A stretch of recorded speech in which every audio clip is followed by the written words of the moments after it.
Hello students, now I am starting the first chapter of third book that is financial statement of a company.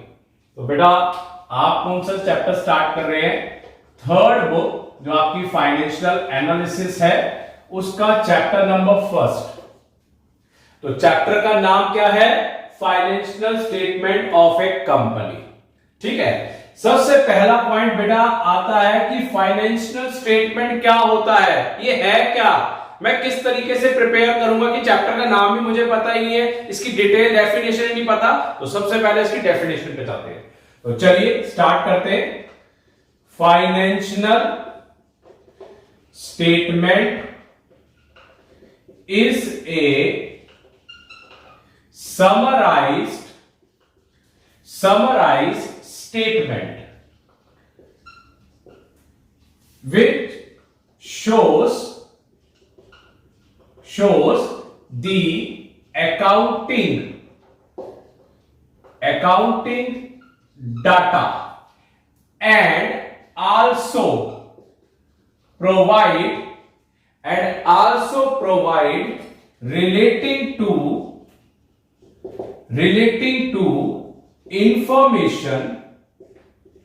information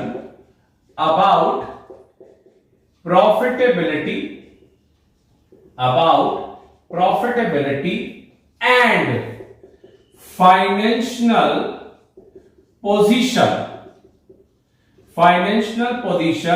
of the company. Financial position of the company आपको ये बताता है. तो financial statement का मतलब क्या? एक ऐसी स्टेटमेंट जो अकाउंटिंग डाटा को क्लियर कट बताती है, साथ में आपको प्रॉफिट बताती है और कंपनी की फाइनेंशियल पोजीशन क्या है. तो आपने सबसे पहले बेटा याद करना है कि फाइनेंशियल स्टेटमेंट क्या होती है. एक ऐसी स्टेटमेंट जो इंफॉर्मेशन बताती है relating to accounting data and also provide the information relating to profitability and financial position of the company. तो सबसे पहले आपने ये करना है. तो आप डेफिनेशन नोट करिए और उसके बाद मैं आपको इस चैप्टर का फर्दर स्टार्ट करता हूं. फटाफट नोट करिए बेटा.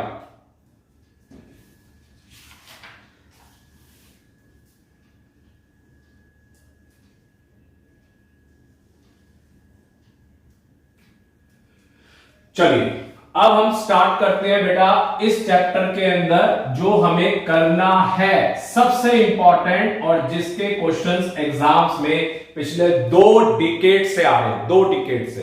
तो चलिए स्टार्ट करते हैं. Format of balance sheet. Format of balance sheet. तो आपने क्या करना है बेटा? बैलेंस शीट का फॉर्मेट के लिए जाना है. मगर ये बैलेंस शीट कब बनाई गई थी आपको ये सबसे पहले आपको लर्न या प्रिपरेशन करनी है. From objective questions point of view से आपको पढ़ना है कि ये बैलेंस शीट का ट्रीटमेंट क्या होता है और आपने ध्यान रखना है बेटा. चलिए बेटा क्या है ये? पार्ट 1. सबसे पहले आपको ये वर्ड याद रखना है, पार्ट 1. उसके बाद आएंगे ऑफ शेड्यूल 3. ये भी आपको वर्ड याद रखना है. Schedule 3 of the companies act 2013. तो सबसे पहले आपको ये याद रखना है कि बैलेंस शीट का फॉर्मेट किसके अंडर किया गया था?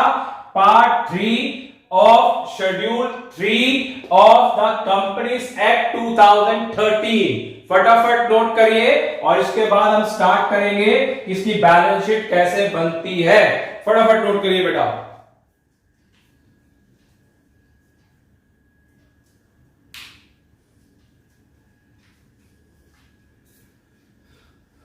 चलिए अब आते हैं अब नेक्स्ट पॉइंट पे. चलिए अब बैलेंस शीट के पॉइंट ऑफ व्यू से आते हैं बेटा. सबसे पहले आप जब आप बैलेंस शीट बनाएंगे तो आपके पास कुछ इस तरीके से फिगर्स आएंगी. यहां पे आपके नोट्स आएंगे और यहां पे आपका रुपीस का साइन और यहां पे नोट्स और यहां पे आपका आएगा पर्टिकुलर्स. और यहां पे मैंने लिख दिया कंपनीज बैलेंस शीट। चलिए बेटा बैलेंस शीट में स्टार्ट करते हैं। सबसे पहला पॉइंट आएगा बेटा equity and liabilities. Equity and liabilities, तो चलिए सबसे पहले मेजर हेड्स पे चलते हैं। मेजर हेड्स, फर्स्ट आपका हेड बनेगा शेयर होल्डर फंड, सबसे पहला हेड। दूसरा application money pending with allotment, second. Third non current liabilities, सब पे टिक मार्क कर दिया मैंने। Fourth current liabilities. Next second assets. चलिए एसेट्स में बेटा सिर्फ 2 पॉइंट्स आते हैं, नॉन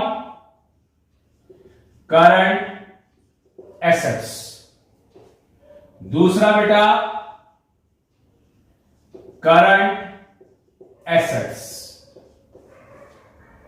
चलिए तो मैंने अब आपको एक चीज बता दी है कि आपने कैसे करना है। यहां पे आप लिख सकते हैं टोटल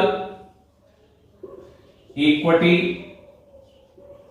एंड लायबिलिटीज और यहां पे टोटल एसेट्स। तो सबसे पहले हमने एक चीज सीखनी है इस चैप्टर में। सबसे पहले कि हमने क्या सीखा, सबसे पहले आपने सीखा है ये जो सारे के सारे हैं ये मेजर हेड्स है। मेजर हेड्स, तो सबसे पहले मुझे ये लर्न करना है। There are 4 major heads on the liability side. पहला शेयर होल्डर फंड, दूसरा application money pending along with allotment, मतलब मैंने कोई एप्लीकेशन भर दी उसमें डिले हो गया और वो अलॉटमेंट के साथ होगा।